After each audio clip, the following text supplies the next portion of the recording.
السلام عليكم ورحمة الله وبركاته. ازيكم يا حبايبي؟ عاملين ايه؟ يا رب تكونوا بخير.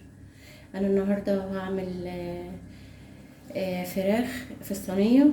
هي اسمها عندنا فراخ مرتة، يعني المرتة دي يعني البصل والبهارات وكده، وهندعكم في بعض وهنرص الفراخ في الصينية كده يعني. وهعمل صينية بطاطس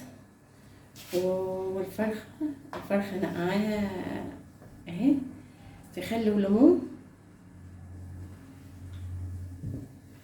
ومعانا الرز العادي اهو، معانا الرز البسمتي طبعا، لان انا عندي حد بيحب كده وحد بيحب كده. ويا رب بس الطريقه تعجبكم واكون عند حسن ظنكم. طبعا احنا حاطين البصل والملح والفلفل والكمون، والصينيه نفس الصينيه يعني، اللي حطيناه هنا حطيناه هنا. ودي الفراخ 3 كوبايات زي الفل اهي. الرز بقى، بسم الله الرحمن الرحيم.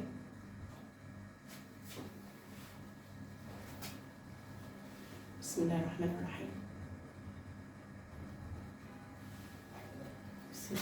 بسم الله الرحمن الرحيم. بسم الله الرحمن الرحيم.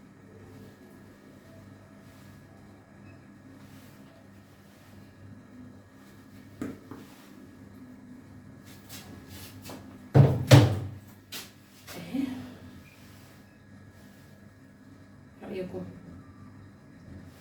وهوريها لكم بعد ما نطلع من الفرن كده.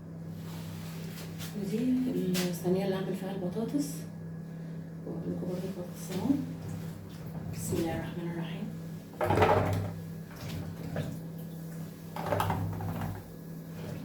كده شوية كده.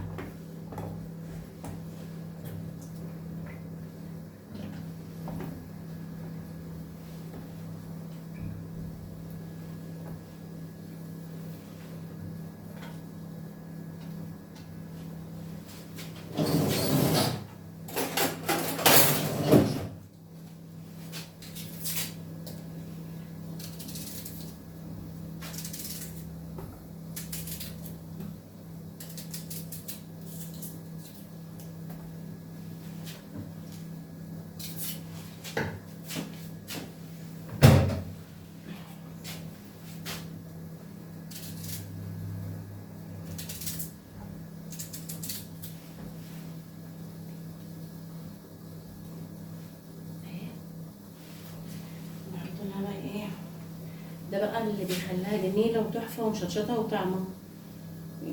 خليكم كده برضه عشوائي كده اهي.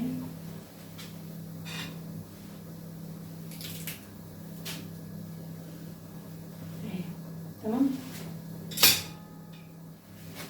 نحط لهم بقى بهارات اهي،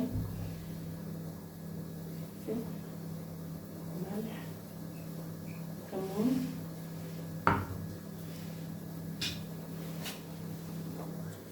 وينزل عليهم الطماطم. بسم الله الرحمن الرحيم.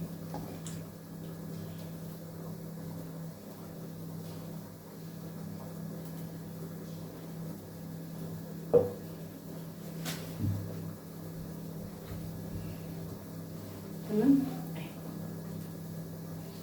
شوية زيت صغيرين.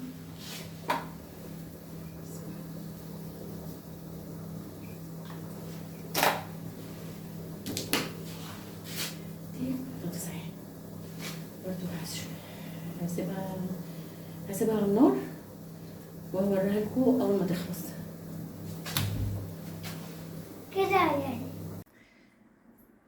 رجعت لكم اهو يا حبايب قلبي بعد ما خلصت الاكل، بس يا رب يعجبكم. ادي الفراخ والرز الابيض والرز البسمتي والبطاطس. ايه رايكم في البطاطس؟ ايه رايكم؟ ارجو منكم ان الاكل يعجبكم، ويا رب كده اكون خفيفه على قلبكم، وارجو الاشتراك، ويا يا رب. مع السلامة حبيبي.